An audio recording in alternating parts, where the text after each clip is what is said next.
नमस्कार मंडळी, आज आपण उपवासासाठी खास म्हणजेच फास्टिंग स्पेशल असे पदार्थ बनवणार आहोत। यामध्ये आपण तयार करणार आहोत साबुदाण्याची खिचडी, त्यानंतर साबुदाण्याचे वडे आणि शेवटी खूपच रिफ्रेशिंग अशी दही बुत्ती। आजच्या रेसिपीमध्ये आपण जे पदार्थ बनवणार आहोत ते सगळे उपवासाला चालणाऱ्या साहित्यापासून आणि अगदी सोप्या पद्धतीने तयार केलेले आहे। त्यामुळे ही रेसिपी तुम्ही घरच्या घरी सहज करू शकता। म्हणून व्हिडिओ शेवटपर्यंत नक्की बघा आणि जर व्हिडिओ आवडला तर नक्की लाईक करा। तसेच जर तुम्ही चॅनलवर नवीन असाल तर सबस्क्राइब करायला विसरू नका। चला तर मग ह्या सिंपल आणि टेस्टी फास्टिंग रेसिपीज पाहूया आणि उपवासाचा दिवस आणखी खास करूया। तर मंडळी, मी इथे 2 मीडियम साईज वाट्या साबुदाणा रात्रीच भिजत घातलेला आहे। आता साबुदाणा भिजवायचा कसा ते पाहूया। सगळ्यात आधी एका भांड्यामध्ये साबुदाणा घ्या, त्यामध्ये पुरेसं पाणी घालून साबुदाणा 2 ते 3 वेळा नीट धुवून घ्या, म्हणजे सगळा स्टार्च निघून जाईल। त्यानंतर फक्त अर्धा ग्लास पाणी घालून भांड्यावर झाकण ठेवा आणि साबुदाणा ओव्हरनाईट म्हणजेच पूर्ण रात्रभर मुरू द्या। सकाळी साबुदाणा एकदम सॉफ्ट आणि परफेक्ट भिजलेला तयार होतो। हे बघा, आपला साबुदाणा छान फुललेला, मस्त मोकळा मोकळा झालेला आहे आणि व्यवस्थित मुरलेला असल्यामुळे अगदी परफेक्ट तयार झालेला आहे। चला तर मग आता सगळ्यात आधी आपण बनवायला घेणार आहोत चविष्ट अशी साबुदाण्याची खिचडी। सर्वप्रथम आपण खिचडीसाठी लागणारे साहित्य म्हणजेच इन्ग्रेडियंट्स पाहून घेऊया। आपण आधीच भिजत ठेवलेल्या साबुदाण्यातून अर्धा साबुदाणा म्हणजे 1 वाटी भिजत घातलेला साबुदाणा इथे घेतलेला आहे। त्यानंतर आपल्याला लागणार आहेत 4 ते 5 टेबलस्पून शेंगदाणे, पाऊण चमचा जिरे, त्यानंतर 4 हिरव्या मिरच्या, मी इथे मीडियम साईजच्या घेतलेल्या आहे कारण उपवासात तिखट कमीच खायला पाहिजे। पुढे अर्धा चमचा उपवासाचं सेंधव मीठ, अर्ध्या चमच्यापेक्षा थोडी कमी साखर आणि 2 मध्यम आकाराचे बटाटे। तर हे सगळं साहित्य आपल्याला साबुदाण्याची खिचडी बनवण्यासाठी लागणार आहे। एकदा नीट बघून घ्या।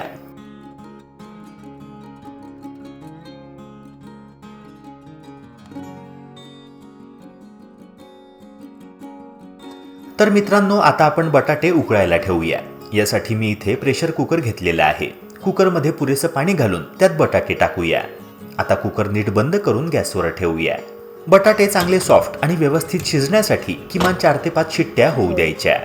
तोपर्यंत आपण शेंगदाणे भाजायला घेऊया।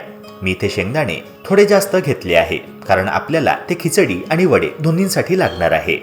आता गॅस सुरू करून एक स्टीलची कढई घेऊया। त्यामध्ये मी चांगले भरून 2 वाटी शेंगदाणे घेतले आहे। शेंगदाणे मंद आचेवर छान भाजून घ्यायचे आहे। भाजताना ते सतत पालटवत राहायचे, म्हणजे सगळे शेंगदाणे समानपणे भाजले जातील आणि छान खरपूस होतील।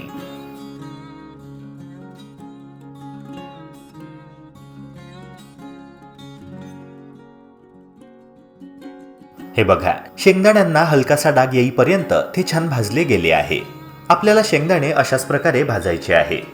आता आपले शेंगदाणे छान भाजून झाले आहे, त्यामुळे ते गार होण्यासाठी दुसऱ्या ताटात काढून ठेवूया। इथे बटाटे सुद्धा व्यवस्थित शिजलेले आहे।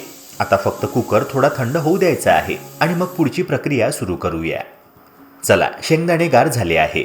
आता मिक्सरचा पॉट घेऊन शेंगदाण्यांचा जाडसर कूट करून घेऊया।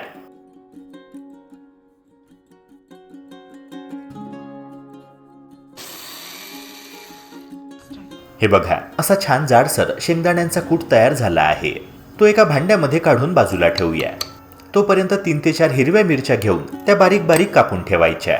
त्यानंतर कुकर ओपन करून बटाटे थंड पाण्यात काढूया आणि त्यांची साल काढून घेऊया। बटाट्यांचे साल काढल्यानंतर ते नीट स्मॅश करून बाजूला ठेवा।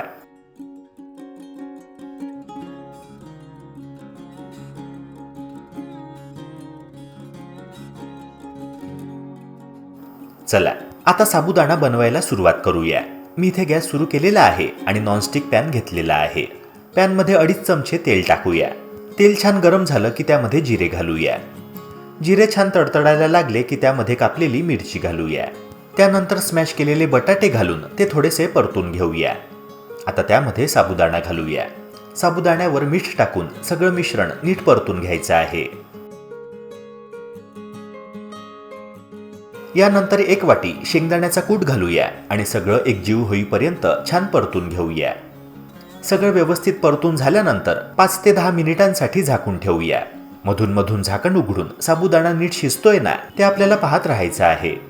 इथे 5 ते 10 मिनिटे झाली आहे आणि आपला साबुदाणा पूर्णपणे तयार झाला आहे। हे बघा, मस्त टेक्स्चर आलेला आहे आणि दिसायलाही खूप सुंदर वाटतो आहे। तर मित्रांनो, आपण आता दुसऱ्या रेसिपीकडे वळूया। आता आपण बनवणार आहोत सगळ्यांना आवडणारे कुरकुरीत आणि चविष्ट साबुदाणा वडे. सर्वप्रथम ह्याला बनवायला लागणारे इन्ग्रेडियंट्स बघून घेऊया. इथे मी आधीपासून भिजवून ठेवलेला उरलेला साबुदाणा घेतला आहे. यानंतर 1 वाटी भाजलेल्या शेंगदाण्याचा कूट, त्यानंतर 5 ते 6 हिरव्या मिरच्या आणि थोडंसं आलं, पुढे पाऊण चमचा जिरे आणि 2 उकळलेले बटाटे, तसंच चवीनुसार पाऊण चमचा मीठ. हे सगळे इन्ग्रेडियंट्स आपल्याला स्वादिष्ट साबुदाणा वडे बनवण्यासाठी लागणार आहे. एकदा सगळी सामग्री नीट बघून घ्या किंवा स्क्रीनशॉट काढून ठेवा. मित्रांनो, मी इथे मिक्सरचा पॉट घेतलेला आहे. त्यामध्ये सगळ्यात आधी 5 ते 6 हिरव्या मिरच्या, त्यानंतर थोडंसं आलं आणि मग जिरे घालूया. हे सगळं एकत्र करून जाडसर पेस्ट तयार करून घेऊया. हे बघा, अशा प्रकारची थोडी जाड पेस्ट तयार झाली पाहिजे. आता चला वडे भिजवायला घेऊया. भिजवलेल्या साबुदाण्यामध्ये स्मॅश केलेले बटाटे घालूया आणि ते आपल्याला छान एकजीव करून घ्यायचे आहे. मित्रांनो, हवं असेल तर तुम्ही पोटॅटो स्मॅशर वापरून बटाटे छान स्मॅश करून घेऊ शकता.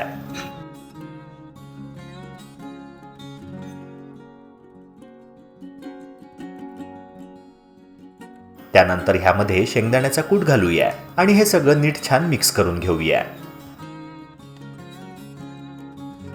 मित्रांनो, आता आपल्याला तयार केलेली मसाल्याची पेस्ट ह्यामध्ये घालायची आहे. त्यानंतर चवीपुरतं मीठ घालून सगळं मिश्रण छान एकजीव करून घ्यायचं आहे.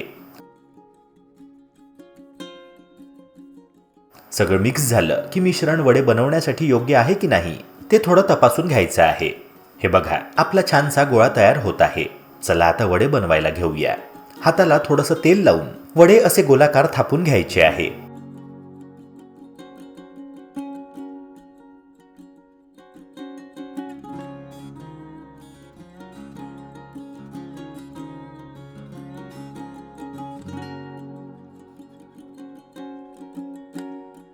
आणि हे बघा, आपले वडे थापून तयार झाले आहे.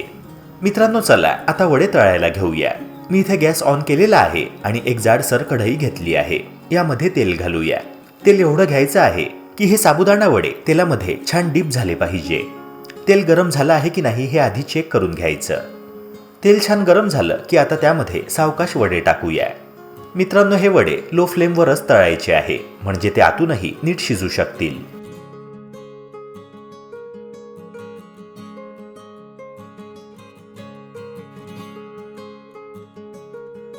हे बघा, वड्यांना असा छान लालसर गोल्डन ब्राऊन रंग येईपर्यंत तळून घ्यायचा आहे. अशा प्रकारे सगळे वडे एकामागून एक तळून घ्या. हे बघा, वडे छान लालसर रंग येईपर्यंत तळून झालेले आहे. दिसायला किती सुंदर आणि आकर्षक दिसत आहे. बघताच तोंडाला पाणी सुटतंय आणि लगेच खावंसं वाटतंय. एकदम मस्त असे. मित्रांनो, आता आपण तिसऱ्या रेसिपीकडे वळूया. आता आपण बनवणार आहोत दही बुत्ती. उपवासाच्या दिवसांमध्ये आपण बरेचदा जास्त तळलेले पदार्थ खातो, त्यामुळे ॲसिडिटी, जळजळ किंवा पोटाचा त्रास होतो. अशावेळी ही दहीबुत्ती पोटासाठी खूपच हलकी, थंडावा देणारी आणि आरोग्यदायी असते. सगळ्यात महत्त्वाचं म्हणजे दहीबुत्ती बनवणं अजिबात अवघड नाहीये. ही बनवण्याकरिता आपल्याला साहित्य लागणार आहे: अर्धी वाटी वरई म्हणजेच भगर, 1 वाटी दही. मित्रांनो, हे गोड दही आहे. 5 ते 6 हिरव्या मिरच्या, 1 चमचा जिरं, अर्धा चमचा मीठ, 2 ते 3 चमचे शेंगदाणे, थोडेसे काजू, थोडेसे डाळिंबाचे दाणे आणि थोडीशी कोथिंबीर. हे सगळे इन्ग्रेडियंट्स आपल्याला दहीबुत्ती बनवण्यासाठी लागणार आहे. मित्रांनो, आता आपण लगेच प्रोसेसकडे वळूया. सगळ्यात आधी भगर नीट 1 ते 2 वेळा पाण्याने धुवून घ्यायची आहे. त्यानंतर ती कुकरमध्ये शिजवायला ठेवायची. पाणी जास्त घालायचं नाही. जसं आपण भातासाठी पाणी घालतो तितकंच पाणी आपल्याला घालायचं आहे. साधारण 2 ते 3 शिट्ट्या दिल्या की वरई म्हणजेच भगर छान मऊ आणि शिजून जाते. तोपर्यंत आपण चिरायला सुरुवात करूया. सगळ्यात आधी कोथिंबीर छान अशी बारीक बारीक चिरून घ्यायची. त्यानंतर हिरवी मिरची सुद्धा बारीक चिरून घ्यायची. चला आता आपण फोडणी देऊया. मी इथे 2 चमचे तेल घालत आहे. तेल छान गरम झालं की त्यामध्ये जिरं घालूया. जिरे तडतडायला लागले की मग बारीक चिरलेली मिरची घालायची. त्यानंतर शेंगदाणे आणि शेवटी काजू. लालसर रंग येईपर्यंत तेलात परतून घ्यायचं. हे बघा, मस्त असे लालसर झाले आहे. आता ही फोडणी थंड होण्यासाठी थोडा वेळ बाजूला ठेवून द्या. चला आता कुकर ओपन करून वरई बघून घेऊ आणि वरई आपली शिजलेली आहे. आता दहीबुत्ती बनवायला सुरुवात करूया. शिजलेली वरई आपण दह्यात घालूया आणि छान मिक्स करून घ्यायचं.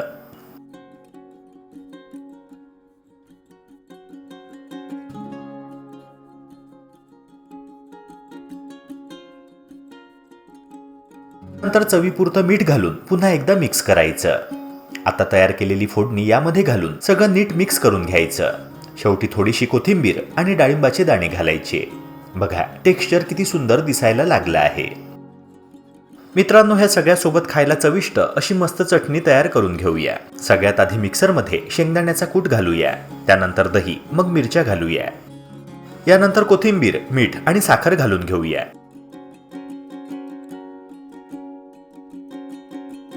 आता हे सगळं मिक्सरमध्ये छान स्मूथ पेस्ट होईपर्यंत वाटून घेऊया. मित्रांनो, हे बघा आपली चटणी रेडी झाली आहे. ही चटणी खूपच चविष्ट लागते आणि कुठल्याही पदार्थासोबत खायला खूप छान लागते. तर मंडळी, आज आपण बनवलेल्या ह्या तिन्ही उपवासाच्या रेसिपीज, साबुदाण्याची खिचडी, कुरकुरीत साबुदाणा वडे आणि थंडगार दहीबुत्ती आणि त्यासोबत खायला साबुदाण्याची चटणी, याला अगदी परफेक्ट कॉम्बिनेशन म्हणता येईल.